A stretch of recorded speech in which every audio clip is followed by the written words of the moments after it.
কেমন আছো তোমরা সকলেই? আশা করছি খুব ভালো আছো আর আমরাও ভালো আছি। তাই এই যে রোজগারের যা কাজ একটা মহিলাদের, সেই কাজগুলোই করছি। সেটা হচ্ছে রান্নাবান্না না করলে তো হবেই না। তা আজকে সবজি করেছি, একটা ডাল করেছি 2 রকম কচু দিয়ে। আর এই যে বিড়ালটা খুব কান্নাকাটি করছে, কারণ বিড়াল একদম মাছ ছাড়া ভাত খেতে পারে না। তা আমাদের জন্য তো নিরামিষ রান্না হয়েছে, তা বরকে বলেছি একটু মাছ নিয়ে আসো, তো আমরাও খেতে পারবো। তো বাজারে আজকে মাছই পাইনি, তাই ওদের জন্য চাপিলা মাছ নিয়ে আসে। তা যখনই খিদে পায় তখনই পায়ের ধারে ঘুরতেই থাকে। তো যতক্ষণ না আমি খাবারটা দিচ্ছি ততক্ষণ ও কিন্তু ঘুরতেই থাকবে। আর এখন জানো তো, ছোট বাচ্চা দুটোও কিন্তু অল্প অল্প করে ভাত খাচ্ছে।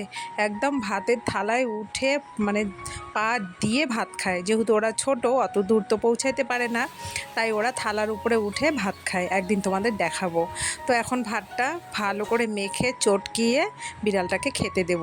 আর এরকম না, বিড়ালটা মানে খাবার থালার মধ্যে ওকে টেনে নিয়ে আসতে হয়, মানে হয়তো একটু চোখেও কম দেখে। তো এই হলো আমার সংসারের অবস্থা। মানে সবার জন্য করতে হয়, বাড়ির সকলের জন্য। ছেলে বর মেয়ে তো দূরে থাকে জানোই, নিজের জন্য কোনো কিছুই করা হয় না। তার উপরে বাড়িতে এত গাছপালা, তাদের যত্ন, সমস্ত কিছু। তো আজকে 2 দাদা কাজ করছে, কারণ প্রচুর জঙ্গল হয়ে গেছে। একদিন তো একজন এসে করে গেছে, তো তার জন্য আজকে 2 জন লেগেছে, তো অনেকটা কাজ হবে। তা ওরা সকালে চা খায়নি, তাই ভাবলাম কি যে গো, ওদের একটু আমি শরবত করে কচু দেই। পাতা তো তো কাটলা। এত কিছু রান্নার পরেও গরম বর যা। আবার বায়না করলো কচু পাতার টক খাবে।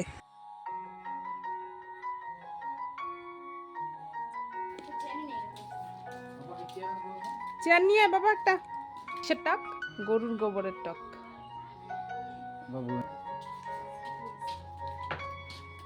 যা বাবা যা, তোর অ্যালার্জি ওঠে। যা যা ঘরে যা, ঘরে যা, ঘরে যা।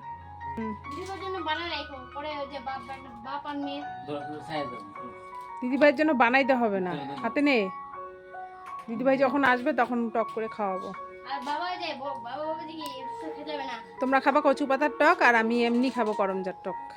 কি সুন্দর লাল টুকটুক হয়েছে না, পানি ফলের মতো। খুব সাধারণ একটা খাবার কচু পাতার টক, যেটা কিনা অনেক রকম টক দিয়ে খাওয়া যায়, চালতা, করমজা বা আমের ফলসি। তো এই রান্নাটা কিন্তু আমার মেয়ে আর আমার বর ভীষণ ভালোবাসে, মানে দুইজনের মধ্যে কাড়াকাড়ি লাগে। তো মেয়ে ফোন করে বলছে, মা আমি কিন্তু এবার বাড়ি গেলে খাবো। তো গরমের সময় এই টকটা যদিও খাওয়া হয়, তো আসলে কিন্তু ওকে আমাকে খাওয়াতেই হবে।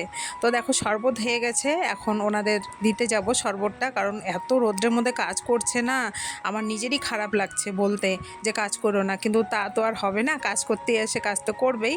তো বললাম তবুও যে দাদারা, মানে ওদের বললাম আর কি, যে একজন মানে 2 জনই বৌদি করে ডাকে, তবুও আমি সম্মান দিয়ে দাদা করেই ডাকি, যে তোমরা এখন ছায়াতে কাজ করো, পরে যখন বিকেলে ছায়াটা এদিকে পড়বে তখন এই পাশে কাজ করো।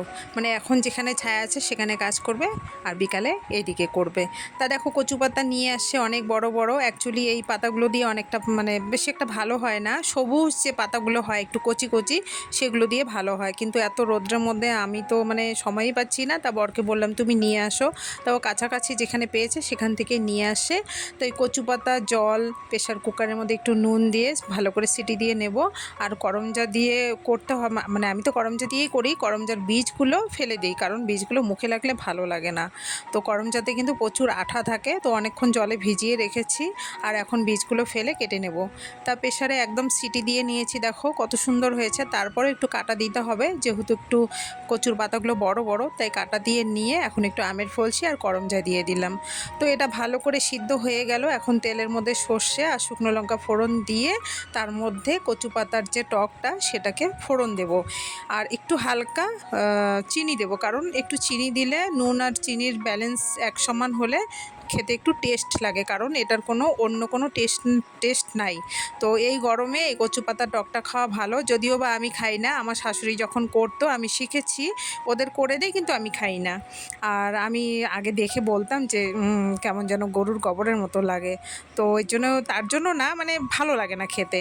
তো চলো ভিডিওটা এখানেই শেষ করছি। ভালো লাগলে লাইক কমেন্ট করো, আর অবশ্যই ফলো করে রেখো যদি তোমাদের আমার ভিডিও দেখতে ভালো লাগে। তো চলো আজকের মতো এখানেই শেষ করছি, টাটা।